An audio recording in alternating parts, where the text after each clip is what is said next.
Said, hello, how's it going, my homeboys and my homegirls? My name is Mazatzin, means deer. And on this beautiful day, the day of the serpent, the day 11 serpent today. And a very special day, and of course a very special place. There's already been so much work done already, even just coming up here. It was a very nice and powerful experience. But already since we've been here this morning, the work has definitely begun, real powerful and strong. And no doubt about it, it is definitely the creating and respecting the feminine energy, right? But of course, we're all came from male and female, so we all have that beautiful energy. But I do think that it's time that we really start paying attention, to our mothers, to our sisters, to those women around us, who know what's really going on, And I see that. Yeah, thank you very much. So for me to be here at this time is real special to me to be here. And I love all of you. You're all beautiful. But if none of you were here, I still want to be here. And because mainly tomorrow is a very special day. Tomorrow is a special day that we've been waiting for hundreds of years. I'm talking about hundreds of years. And today, a lot of times we talk about prophecy, but today I talked to one of the elders and I was telling him that this is more than a prophecy. This is a promise. It's a promise, and it's a promise kept. It's a promise that was kept by the cosmos.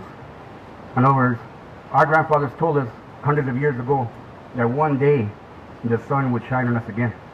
That one day the sun would look down and see dignified to return to us again. That one day we will be given back the knowledge and the capacity to once again speak to the sun as a father and recognize the earth as a mother. That one day things were going to be not as they were, because we always want to get better.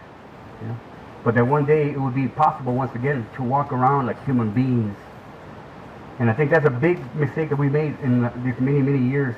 We dropped the word beings from being human, and so the humans took over. And look what they've done. They forgot who they were. They forgot that they're beings.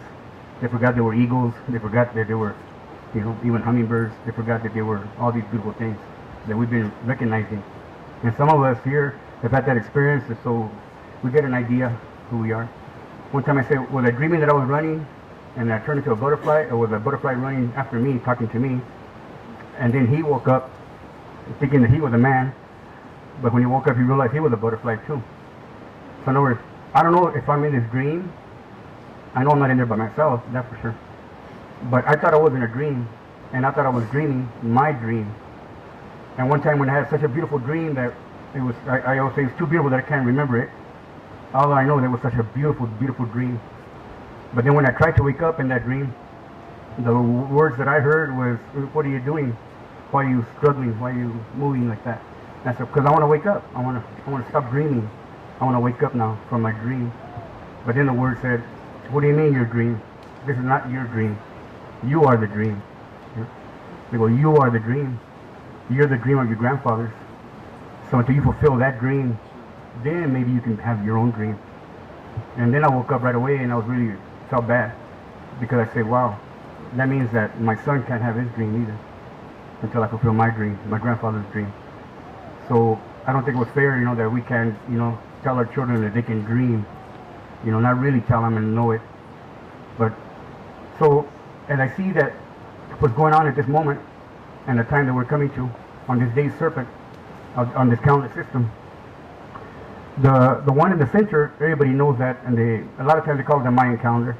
A lot of people call it the Aztec calendar. And what it is really, in actuality, is the culmination of the calendar systems. Is a culmination of where they came to end. They came to finish the project that they were working on. A project that took thousands and thousands of years, across thousands of miles, the whole Western Hemisphere, by thousands of people. So it didn't happen by one people, by one place, by one group of people. It came after hundreds of reunions, in many ways. Sometimes right now, today, we think that couldn't be possible. But then how do you find macaw feathers up in Alaska? You know, how do you find songs that they sing in Alaska or up north in Canada, down there in Oaxaca, sing songs, you know? Well, not only that, right now as we speak, there's something going on right now. It's called the Peace and Dignity Journeys. Some of you may have heard of those. It's a journey that began in 1992. In 1992, we started what we called 500 years of resistance. And we started the Peace and Dignity Journeys, in a journey to cross this whole continent from top to bottom, the whole continent. And since 1992, every 4 years, people have been walking and running that path. In other words, they took off on May 1st. And before they used to start on May 1, and they would end up on October 12th at the Pyramid of the Sun in Teotihuacan in relay runs. That's not a whole lot of time. That's 6 months. So we know for a fact that people can walk this continent, you know. So we know for a fact that people were moving back and forth because we can do it today. And in this almost 20 years now, since they've been running every 4 years, they've been collecting staffs, they've been collecting sacred items from different nations throughout the continent and bringing them all together with the hope of peace and dignity. So once again, remember, first of all, peace. We work for peace. Everything's got to be for peace. And then, of course, dignity.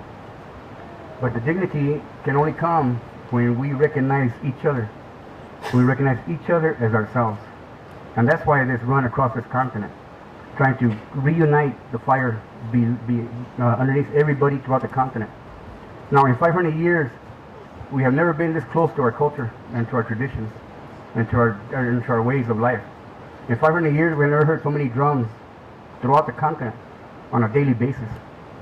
In 500 years, we've never seen so much smoke from the sweat lodges, from the sacred herbs, or medicines they were using. And in 500 years, we haven't had so many medicine ceremonies. I just had the privilege of being in one this last weekend in Arizona, Phoenix, Arizona, for one of our elders. In fact, the man who's running the Peace and Dignity Journeys, we had a ceremony for him. We thought we were coming in because he was sick. But he was sick and tired of being home doing nothing. He's turning 80 years old, and he wants to run again. And so the daughter says, "No, Pop, yeah, I'm going." He said, "All right, well, let's get you ready." So they prepared, and we did a ceremony for him, just to get his, not his motivation up, but he was already ready to go, to get his daughter's motivation up, you know. But in other words, we never had so many ceremonies that we have today. So in 500 years, we have not been this close to our culture and to our traditions. But you know what else? In 500 years, we have never, ever been in this much danger as we are today. In 500 years, we have never been this much danger that we are today. And not only of our culture, forget the culture for a while. As humans, as human beings, as life, we have never been in so much danger. We have never worn out the earth so much as we've worn it out this time around. We have never been in this situation. And now we're finding out that it doesn't matter what we look like. That doesn't matter our language, doesn't matter our quote-unquote nationality, or whether we're, you know, illegal or unlegal or over-legal. We know that it's against everybody, that it's coming against everybody. And so everybody is feeling it. Everybody's knowing it. And people are realizing that we have to start looking at each other as ourselves. But a lot of times when we help people, we help them out from here down there, and we help them out. And we think, well, here, I'll do the best I can. And tomorrow I'll help somebody else out. But unless you feel that pain, then you're not really helping that person, because you're not bearing some of that pain. So when you get help someone, you got to know that's you that you're helping out. You're helping yourself out. So I tell people that, because people say, well, come and support Mayan and Mazatzin. I said, you're not going to support me unless you're really going to, you know, cover my rent and cover my everything. So don't support me. Come support yourself. Come get your piece of the whatever it takes to go out and work and do the work. So in other words, it doesn't belong to anybody. It's been said here a couple of times already. It doesn't belong to anybody. It belongs to whoever stands up and takes a step towards it and grabs it and walks with it. Okay? Because everything is already there. You know, it's already been done. It's already been done already. This Venus transit tomorrow. We'll be waiting hundreds and hundreds and hundreds and hundreds of years for this. For more information on the next Star Knowledge Conference, call Alan at 818-661-7437 or go to starknowledgeconference.com.